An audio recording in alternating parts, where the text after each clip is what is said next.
Thank you for joining the League of Women Voters of Fremont, Newark, and Union City for a review of the pros and cons for State Proposition 25.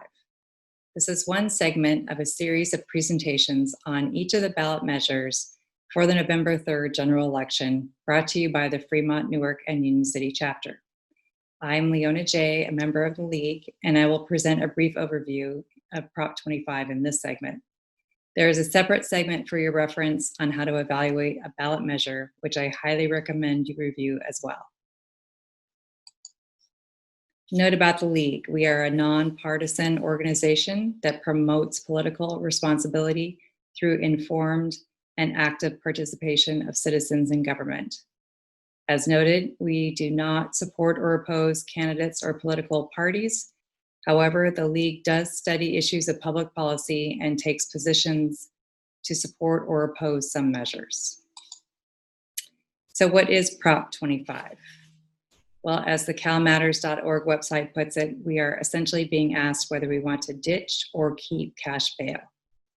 It's kind of counterintuitive on how to vote for this. If you vote yes, you will let the new law, Senate Bill 10, go into effect, which would ditch cash bail. Voting no would keep the system as is. This bill was signed into law and due to go into effect in October of 2019, but bail bond companies circulated a referendum, which is now Proposition 25, in order to block it from going into effect. So under the new law, there would be a risk assessment, and it would categorize each defendant into 3 risk groups: low, medium, and high. And defendants accused of certain crimes would not be eligible at all for release under the new system. No bail money would be required. All of the assessments would be based on risk. Under the current system, you can be released on bail or on your own recognizance. For those that do not have assets or money available, they resort to buying a bail insurance policy. And bail insurance companies typically charge a 10% non-refundable fee of the total amount of bail due. The current system guarantees the right to bail, except in certain circumstances. This information comes from the California Legislature's nonpartisan fiscal and policy advisor called the LAO. It is only looking at costs and benefits from the perspective of state and local governments, and they do not assess the impact to the commercial bail bond industry. Estimates vary, but if the bill were enacted as originally planned, it would do away with the bail bond industry in California. In 2018, bail posted in state courts amounted to $6 billion, with the bail bond companies receiving about $560 million in fees. The key supporting argument in favor of making this change to the law is that poor defendants are kept in jail because they do not have the means to make bail, and even if they do have the means to make bail and are eventually found not guilty or not even charged, they are still stuck with large debts to pay, as the 10% fee for bail insurance is non-refundable.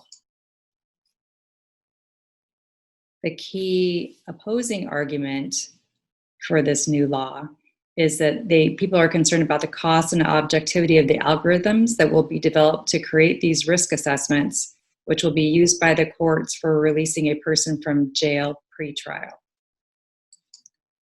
And of course, it is helpful to follow the money.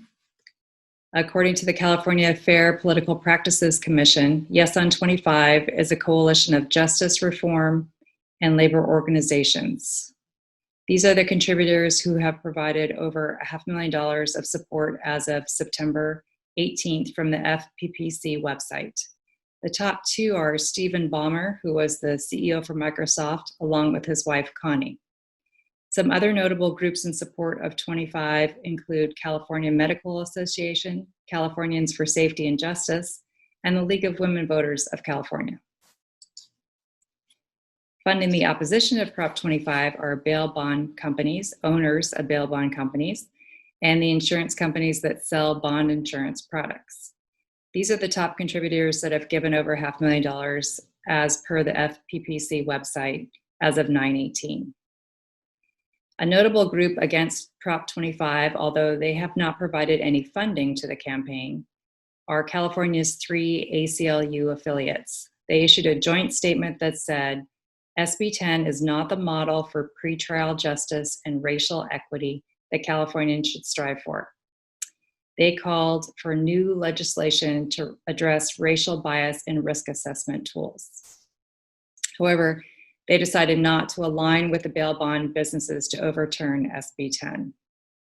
Other notable groups in opposition to Prop 25 include California Peace Officers Association, the California State Conference of the NAACP, and the Crime Victims Alliance. So just to summarize, voting yes on this measure means no one would pay to be released from jail before trial. Instead, you would either be released automatically or not based on your risk assessment.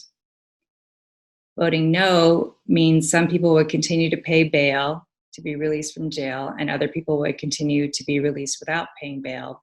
A no vote essentially is the system, leaving the system as is.